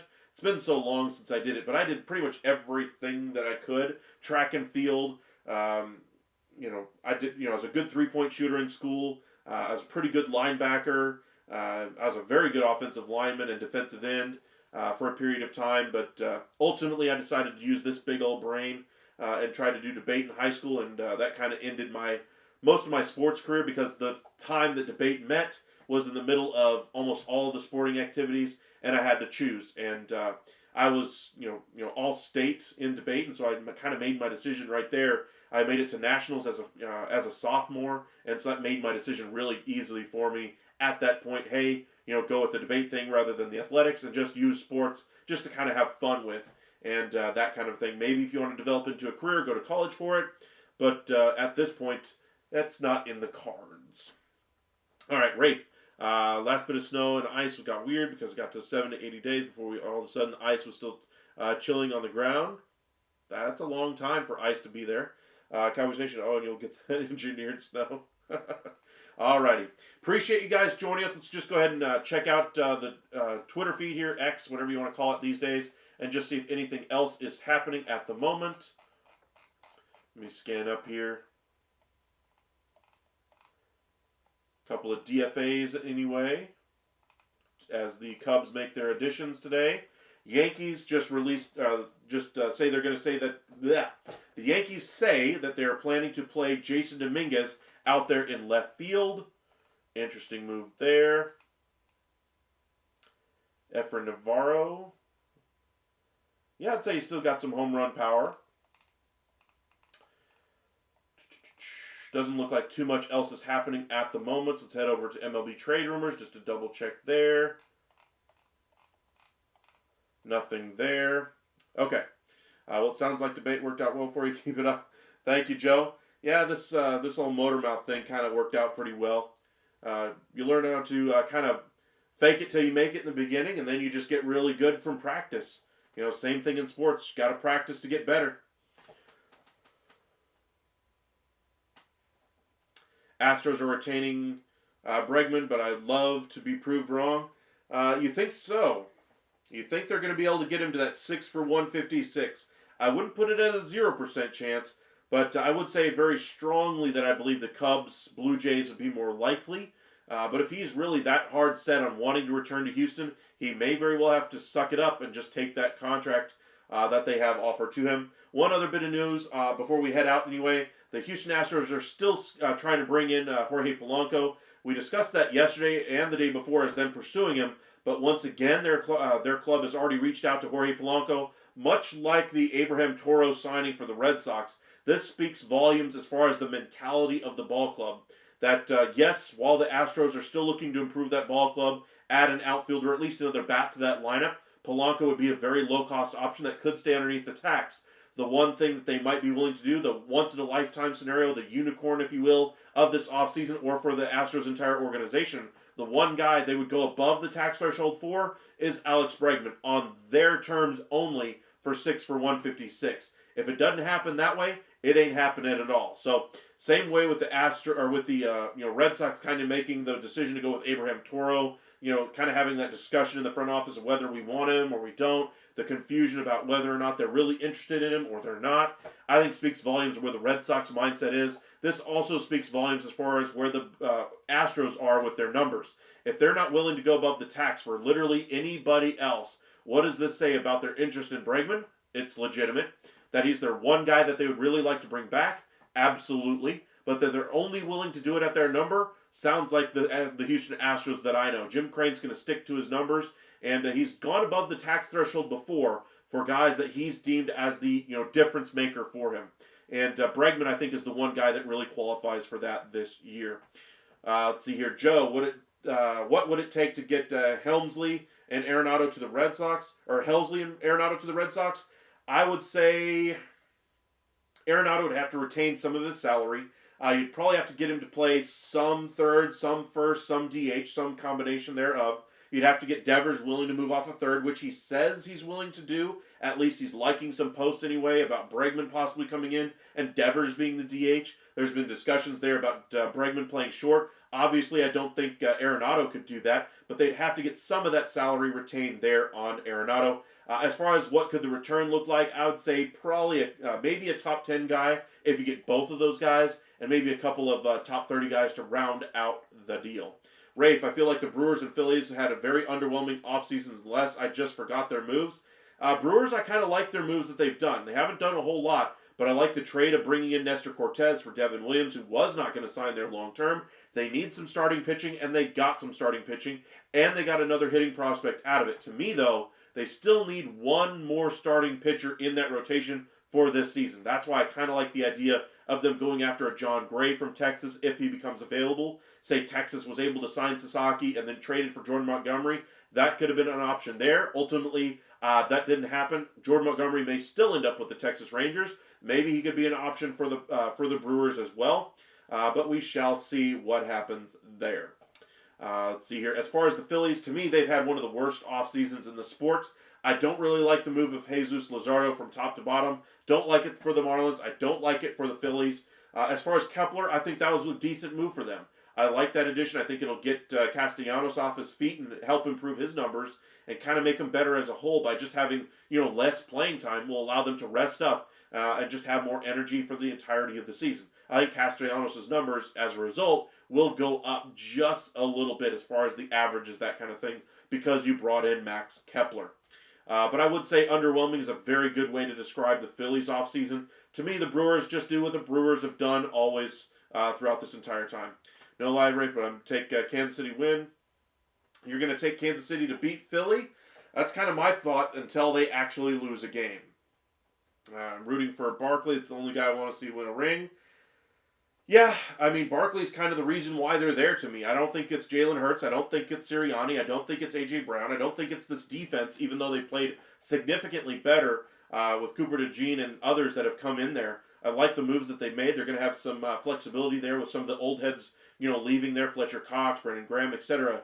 But to me, I still think Kansas City wins this Super Bowl. Not that I'm rooting for them or not. It's just that until somebody actually beats them, I can't pick against them. So If you're willing to spend money on the Super Bowl, if you're going to bet it, bet it at your own risk, not giving you, telling you what to do. But I am saying if I were to spend my own money, they would be the only team I'd be willing to put anything on, just because they win.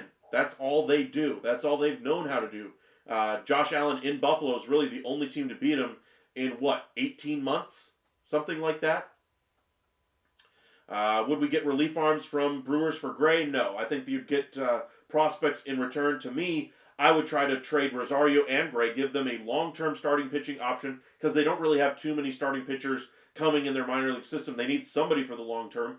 John Gray, Nestor Cortez are guys that are going to be free agents at the end of the year, but both are guys they could sign to long-term extensions, as well as Brandon Woodruff, who's coming off of injury as well. But to me, I would absolutely love to get my hands on Jesus Mate. I've kind of said this a few different times. He is a prospect, like Sebastian Walcott, that I think has superstar written all over that fella. I would love to get my hands on him if I could. Trading a superstar position player for a guy who could be a legitimate rotation piece for the Brewers, I think would be a great trade to try to convince them to get it done. Now, of course, the Rangers need starting pitching of their own, but I don't think they'd ever use Rosario, at least the way the team is currently constructed. Eovaldi's there for 3 years. You got DeGrom there for 3 more years. You're going to have Kumar Rocker, Jack Leiter in that rotation for years to come. Gray's going to be a free agent. Molly's going to be a free agent. Bradford's going to have 5 years left on his deal.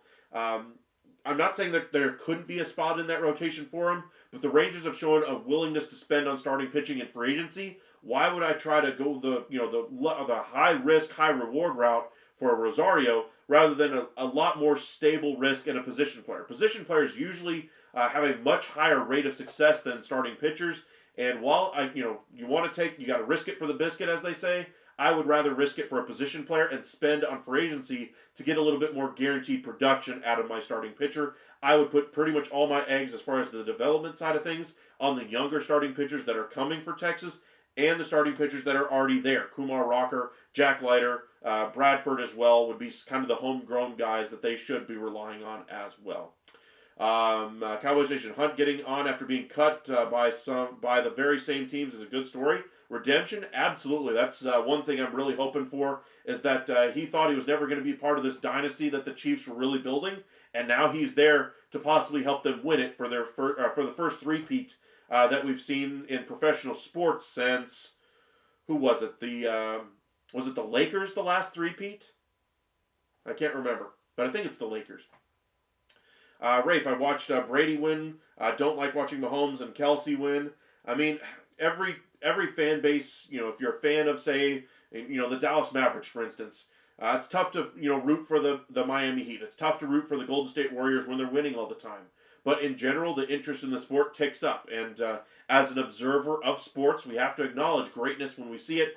Dodgers are going to be great. They should be a fantastic franchise. However, you got to play the games, and once you get to October, their numbers are going to be off the charts as far as TV numbers. And if you somehow manage to slay Goliath, that team that does it is going to instantly become the favorite of all the teams out there to try to win the World Series. Television numbers are going to go crazy because the Dodgers are as prolific as they are. Rafe, Barkley is MVP in my opinion, especially if they can pull off the upset. To me, I just don't think a running back can win MVP, period. They don't have as much responsibility. They don't manage the game. They don't run the game. They don't have that pass. They don't have the ability to throw the ball down the field. To me, you might throw the ball once a season if you're a running back. To me, the quarterback handles everything. They handle protections. They handle where the defense is coming from. Should I check into a run or out of a run? That's the reason why I think it should be there should be a quarterback award, and then there should be an award for everything else. If there was, then Saquon would earn that award to me. But that MVP, to me, is a quarterback-driven award at this point.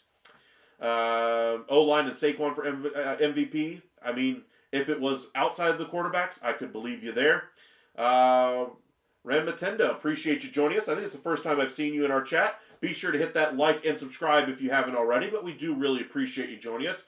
Did you see the comment from Hal Steinbrenner crying poor? I mean, he's done that for, the last year and a half around the contracts for Aaron Judge, around the contracts for Juan Soto, and now says so again about the Dodgers. But you got to say, with the money that he has spent, he's not exactly, going very cheap. He's not exactly going about things, the Sacramento A's way, or the Miami Marlins way. He is still spending and spending at a prolific clip. They're just trying to stay underneath that quote unquote Steve Cohen tax, who, by the way, Cohen is. Meanwhile, the Dodgers have absolutely blown past that number and are still going to continue to add as well. Nothing like soaking in Dodgers tears. All right. Rafe, Texans and Panthers are my NFL team, so I have had a lot of suffering over the last decade, but Brady deserved more than what he earned. Trying to understand the end of your comment there. What he already earned? Well, money-wise, as far as in the NFL, I think he deserved way more salary. Remember, he took team-friendly deals as far as salary, nowhere near the level of what my idol, who I have on the wall here, my hero, in Dirk Nowitzki. There's been no player in any sport ever that sacrificed more than what Dirk Nowitzki did financially for his team. Tim Duncan is in that category, but Dirk is far and away the most wages lost because of quote-unquote team-friendly deals, and it's not close. Brady did that to some degree, but he certainly made up for it in his advertising deals that he made after his retirement, as well as that TV deal with Fox, which in his first year as a commentator, it's had its rough moments, it's had its good moments, but we'll see how he comes out in year two. The one that I'm kind of disappointed by, and it's a guy that I have a lot of respect for because he was one of my favorite quarterbacks. Not saying he's a Hall of Famer or anything like that, but one of my favorites to ever watch was Tony Romo. And he was great as an announcer when he first came in. Just watching that AFC Championship game, Chiefs and Bills, he was still trying to do the guess the play thing, and it just didn't go well. I mean, the further you get away from the game, I think we can really see the gaps in his knowledge. The players that are on the field he doesn't necessarily know quite as well. And it's not that he's not doing the homework that he's trying to do that he did before. It's just that he had more knowledge from his time playing, but now that the rosters have turned over more than they ever have. And the further he gets away from his days of playing, the less knowledge he's going to have institutionally already built into his mind. He's going to have to continue to study, and now he's going to have to study even more to get that knowledge. And I think Romo's kind of learning that this year. Hopefully he's better next year, but it was rough watching that game for Romo. I mean, I love Romo. I'm a little bit of a Romo apologist to some degree. I think he gets a bad rap for a lot of the negative things that happened to him while he was with the Dallas Cowboys. He was really the only thing carrying them at times. And when they finally get a good team built for him to try to win a Super Bowl, they take out the entire team from underneath him. Sure, he had injuries at the end, but that team was ready to win. And they go with a rookie quarterback, a fourth-round rookie in Dak Prescott, who can't drop it into a bucket, who has no spectacular ability other than availability. I mean, come on, man. That was the year the Cowboys had a chance to really go somewhere, and they took the carpet right out from underneath him and ended his career. Would love to have seen him get a little bit more justice for that. Dez caught it, loved that as well. He did catch that ball as well, I will agree, but Green Bay won the game. They won the game against Dak Prescott in that rookie year as well, and that was kind of the end for Romo, but he needs to get better in the offseason as well. He needs to get to studying a little bit better as far as these rosters, getting back into the film room like he did when he was a player, and I think he'll be just fine next year. But to me, there was certain gaps in his knowledge that are just so evident this year. You can see it in the awful announcing rankings of where different broadcast booths are at. I think they ranked Romo as number 6, which is still quite a fall from being number 1 from where they were. But to me, Romo's got to clean it up a little bit. And I'm wondering if there's a little bit of apprehension between Nance and Romo in the booth. Kind of felt a little frosty at times. Just kind of felt like Romo was in the room as well while Jim Nance was talking with Gene Steratore. It was just kind of awkward watching him sit there next to him while Steratore and Nance are going back and forth, having this nice, back and forth conversation. And Romo's just sitting there kind of going, what do I talk about? Is there anything for me to get in here with?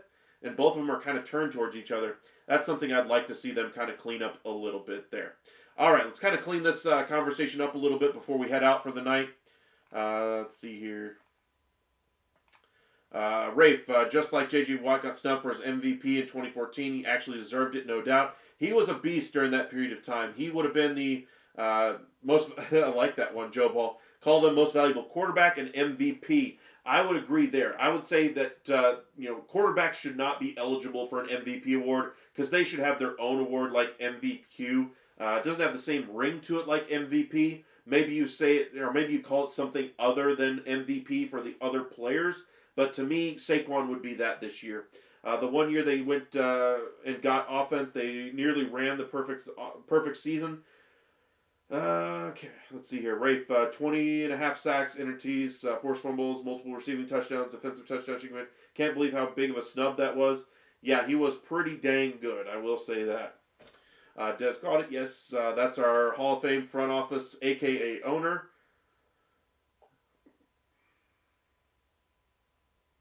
I mean, there was... I will say this before I kind of hang it up as well. Jerry Jones says some awkward things sometimes. He's starting to sound a little bit older in the last week than he ever has before. I loved him in Landman. Don't get me wrong. I'm sure he's one hell of a gentleman. Hell of a personality off the feet or off the Cowboys. But his attachment to his kids is to be commended. The way he's built this business up for the Cowboys is to be commended. But the on-the-field results have left much to be desired over the last 30 years. And we're starting to see some gaps in the football knowledge there with Jerry Jones. I'm still not saying it's a bad hire for Schottenheimer. I'm going to hold judgment until I see the product. Do I hate this the idea of them bringing in Eberflus as the defensive coordinator? Not as much as everybody else, because they were eyeballing him 4 or 5 years ago to be their defensive coordinator before they lost him from their linebackers coach to be the defensive coordinator of the Colts. They really wanted him to stay with the Cowboys at that time. They've liked him all along. So they bring him back because they have an affinity for him. We'll have to see if this team works out, but the proof will be in the pudding. If it doesn't work out, this will all be on Jerry Jones. This will all be on Stephen Jones as well. And they're going to have to, answer to what this team ultimately looks like. Obviously, Jerry Jones and them still go ahead and buy the groceries, but they haven't exactly done that the last year. We saw the results of that this year on the field.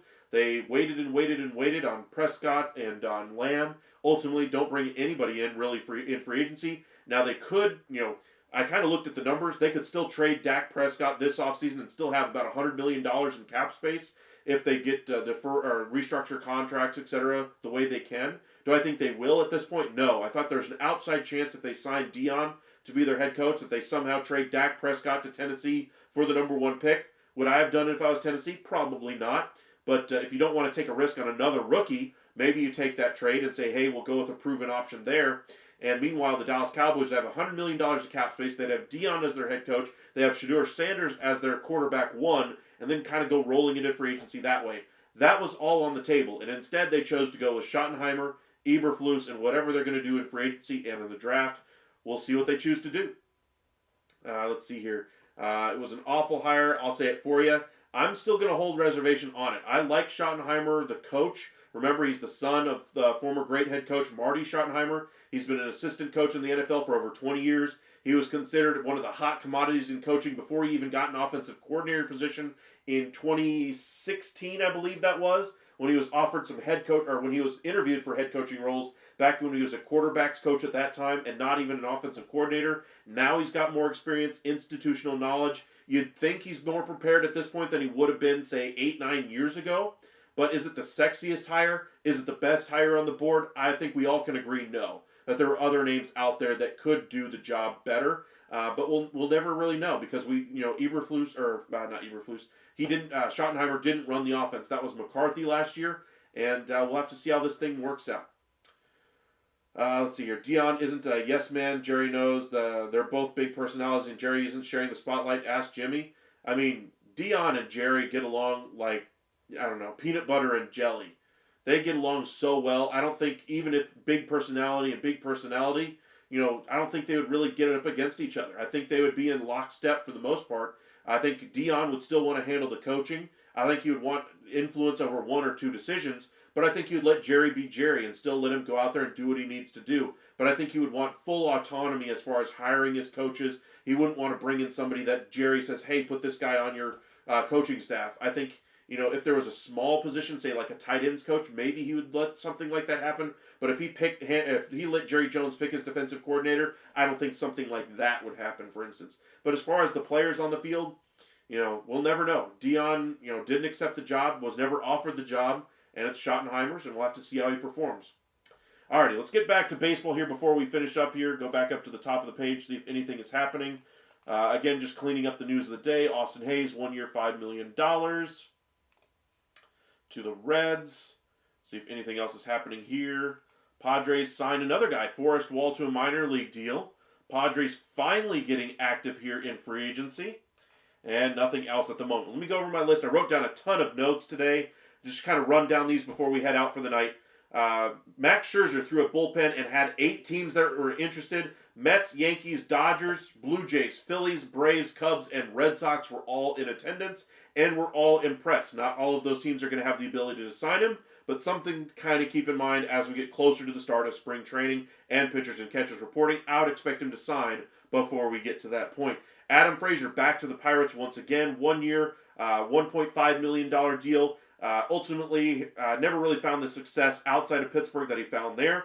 We'll see how he performs. Abraham Toro signs a minor league deal with the Red Sox. More telling about the mindset there with the Boston Red Sox about Alex Bregman than anything else. That's why I kind of mentioned that one. The deal for John Birdie becomes official. 1 year, $2 million. Kirby Yates becomes official. He passes his physical. 1 year, $13 million as he tries to chase a World Series ring. Ultimately gets $1 million in performance bonuses that could take the deal to $14 million. Austin Hayes, we just mentioned, had some medical issues earlier in his career. Now signs with the Reds. 1 year, $5 million. Diaz, the catcher anyway, goes back to the Padres, their first major league signing of the offseason. 1 year, $3.5 million. This should cool any trade talk now for Christian Vazquez for the Minnesota Twins. The only way I see them moving him at this point is to a team that needs to take on some salary to satisfy some MLB Players Association agreements to get their revenue sharing. For instance, the Marlins, etc. We've mentioned them with pretty much any team that needs to offload some salary, and once again, we'll mention it here until they actually add some salary. Other news, anyway, from the Padres is that there's a certain amount of unease, of course, with the lawsuit going on off the field. But what are they going to do with that payroll? Remember, they only just signed their first major league free agent in Elias Diaz. Now they signed the minor league guy here, Forrest Wall. But their salaries overall are still higher than where they were last year, just from arbitration cases, contract extensions kicking in. But the financial position of the club is that they want to keep that salary relatively flat. We expected this Padres team to be active in trades, and we still haven't seen them really do anything. Luis Arraez, Dylan Cease, Michael King, all are in their final year of their contracts with the Padres. And when they get to this position, the front office there, AJ Preller, their GM, and the entire Padres organization is not shy about trying to get some return for those pieces. Look back to how they invested in the Upton guys and traded for Craig Kimbrell. Didn't work out, traded them at the deadline. They go for Juan Soto. They keep him for 2 years, doesn't work out. They trade him with 1 year left to control. They bring in Luis Arraez and Dylan Cease last year during the first couple of months of the season. Ultimately, they don't win the series. Now they got 1 year left on their deal. Now those guys are on the chopping block once again. So we'll have to see where they go. But there is some unease in that organization, both with the lawsuit and with their payroll structure. Got to be curious about what they're going to do with Luis Arraez, as they're nowhere close on the contract extension. Same thing goes with Michael King, and it sounds like Dylan Cease wants to go to free agency. Other news, Ryan Pressly finally got done. Dana Brown came out, the GM of the Houston Astros, and said there was indeed a fractured relationship with the club and the player after they signed Joe Hader. Nah, you think? A guy who had done nothing to lose his job as a closer loses his job because you want to spend $100 million on a guy who's never thrown an inning for you before, and he just loses his job and is expected to move to the 8th inning and just be like, hey, I'll do it because I'm a team guy. Understandably, he was a little bit upset by that. He should do very well in Chicago. Surprised that they were only able to get Juan Bayo back, and they had to eat $5.5 million of Pressly's salary to do it. Very questionable move to me, but I will give my props to Dana Brown there, the GM of the Astros, for at least owning up to his side of the issues there in what caused Pressly to be willing to move on with that fractured relationship. Kind of owning his side of it, saying, hey, basically it's a team decision. We had to do what was best for the team, and Joe Hader, and Hader going back to the back end of that bullpen anyway. But we'll see, how that team fares in that bullpen going forward. I still think they've got some good options back there, even after moving on from Ryan Pressly. But as far as Hader goes, I think they should have used that money differently. Instead of spending $20 million on Hader, why not just save that money and try to retain Alex Bregman? Boom, there you go. Now you could have kept your core together. Maybe you could have kept Kyle Tucker in free agency. But instead, you spend $20 million on a closer. You already have a good one who's making 14. who is on the downside of his career. I will say that towards the back half, or might be on the final 16, 17, 18 holes anyway. Maybe 1 to 3 years left at best. But Presley is still a very good option, and they chose to go with Hader instead. I would have chosen a different path there. Other bits of news anyway, Bregman market looks very clear as far as the options he has. Red Sox have kind of made their decision known that they're uneasy about a long-term deal with him. Same thing with the Tigers.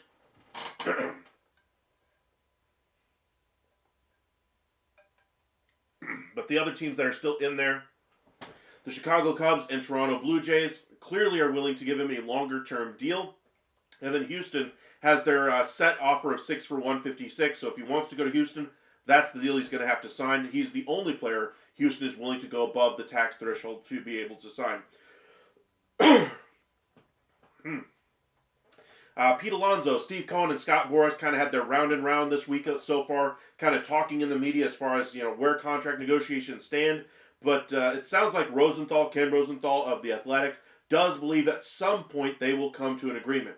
Mets have increased their offer twice now in the past week. They're originally at 3 for $62. They raised it to 3 for $66. Now they're at 3 for $70 with several $1 million in deferrals. I think they're in the neighborhood of like $60 million of that deferred. But it sounds like they might find a way to meet in the middle. Alonso is looking for something in the neighborhood of 3 for 95, 3 for 100. He wants to reset the average annual value rate for a first baseman. I don't think he'll quite get that with the Mets. I think the Mets realize that he wants to retain or wants to stay with the Mets. But if he wants to get the money, he's going to have to go elsewhere. Otherwise, he's going to have to sign a quote-unquote team-friendly deal with them to do so, just like Bregman would with the Astros. But we'll see where the money comes in. Mets, again, 3 for $70 is their current offer. Alonso's looking 3 for $100. MLB is having a nice results with their pace of play. We discussed that already. Rangers have their new TV package pretty much all set now. They're going to have an over-the-air option on Friday nights to this kind of free games. They'll have the Victory Plus option for everybody who does not have DirecTV, Spectrum, AT&T Uverse. Twins, because of the signing of Elias Diaz with the Padres, look like they're going to be unable to move on from Vasquez. Astros are still pursuing Polanco as they are on the same track pursuing a deal with Alex Bregman. Tells you where their mindset is outside of Alex Bregman. The Cubs are still looking to add to their bullpen even after bringing in Presley. And the Yankees are talking about an extension with Aaron Boone. All right, appreciate you guys joining us. Go ahead and finish up the last bits of this conversation before we head out. Let's see here. Rafe, Scherzer going to be the number 5 option, right? I don't know about that. I think Scherzer can still be a number 3 in somebody's rotation. If you're asking him to be a number 1 or a number 2, I think that ship has very well sailed at this point. I think he could be a poor man's version of that, at least at this point. But I think he's still going to be better than Verlander to me. As far as the production that I'm expecting out of him, I think we could see a 3.5 ERA season, maybe a sub 3.5 year.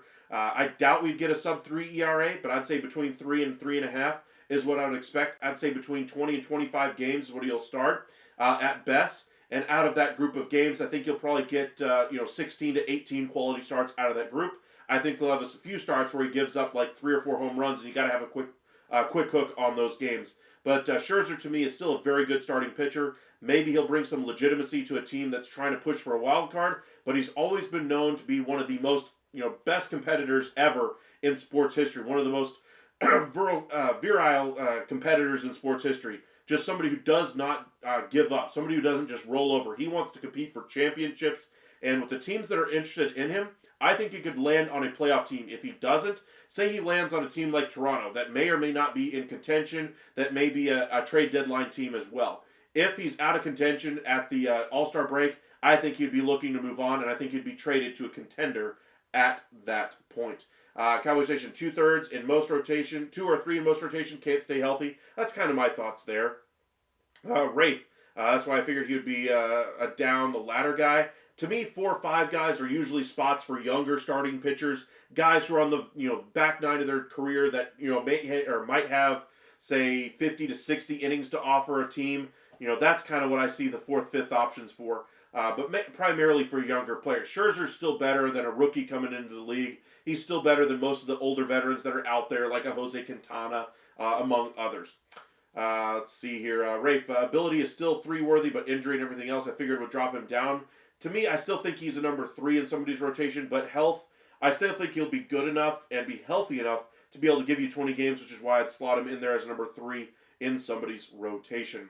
Conversation true. I hate seeing guys like Kershaw hang around too long. You're a Hall of Famer first ballot. Let it go before you tarnish your numbers.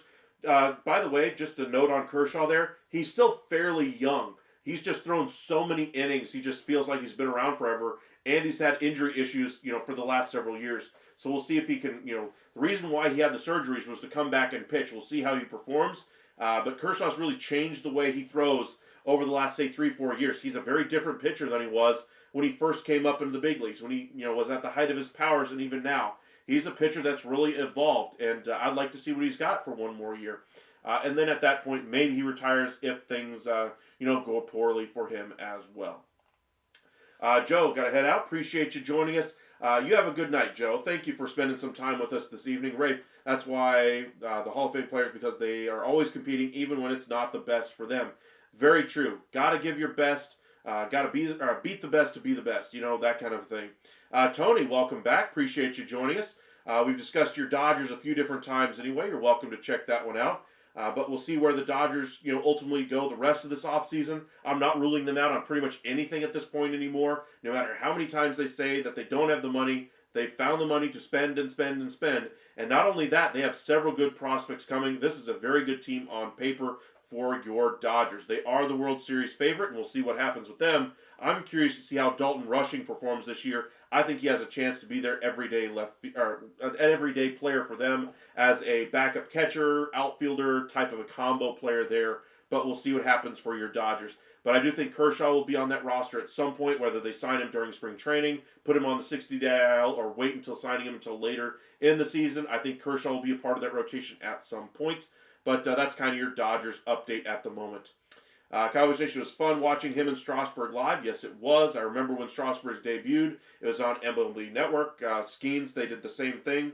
Really curious to see, what the next great pitcher is going to be and how they'll perform. Always love seeing, some of the young players come up and make an impact. Caleb, welcome in. Where would you rate the Jays starting pitching if they got Scherzer? A rotation of Gausman, Barrios, Scherzer, Bassett seems pretty solid. Solid, yes. Great, no. I would say they still need a true number one if they're expecting to do anything significant in the postseason. Say they get to, the trade deadline and they're first in the division. They're having a great season. Scherzer looks like his Cy Young self. Barrios has found a way to stop giving up home runs. Gausman's found a way to be, a really solid option in that rotation. And Bassett doesn't look like old man Bassett anymore. Maybe they go after a guy that's headed for free agency, like Dylan Cease or Framber Valdez. Maybe they go for a Pablo Lopez or a Sandy Alcantara. They've made big trades with the Twins before. Maybe they revisit that route. But as of right now, the way that rotation is built, I'm not sure it's a top half of the American League type of rotation, honestly. I think there are at least, a good 7-8 rotations that are better off the top of my head. Yankees in that division, Red Sox in that division, Rangers in the AL West, Mariners in the AL West. Astros, when they get healthy, will be, but they're not going to be there at least until the All-Star break, and who knows what state that rotation will be in at that point. In the Central, I'd say the Guardians have a chance to be a better rotation. Let's see here. Kansas City, I wouldn't quite put above them.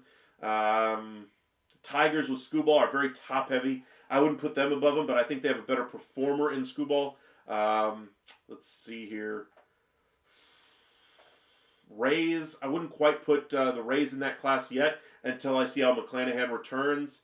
And I know I'm missing one other one. The Orioles, I'd say they're a little bit better than the Orioles, at least on paper, if they brought in Scherzer. But to me, both of those rotations still need work, even if they had brought in Scherzer as well. Yeah, you miss Bartolo Colon. I mean, he was a fun player to watch. I will say that. All right, appreciate you guys joining us this evening. It's well after midnight at this point. We'll have a live tomorrow for you guys.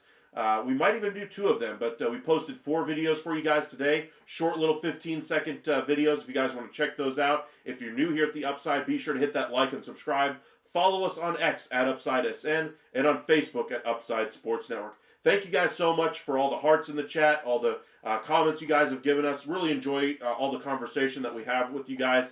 It's always fun every single night. As I always say, if you want to send us a message, always comment on one of our videos, and we'll try to check out that comment and see if we can discuss it. I know I asked for some trades anyway. Next time we'll try to get in some trades tomorrow night as well. but appreciate all your well wishes, all your support, and all the super chats we've gotten. Really do appreciate all your great support out there. But y'all be safe out there. Y'all have a nice night, and we'll see you tomorrow. Y'all have a great one.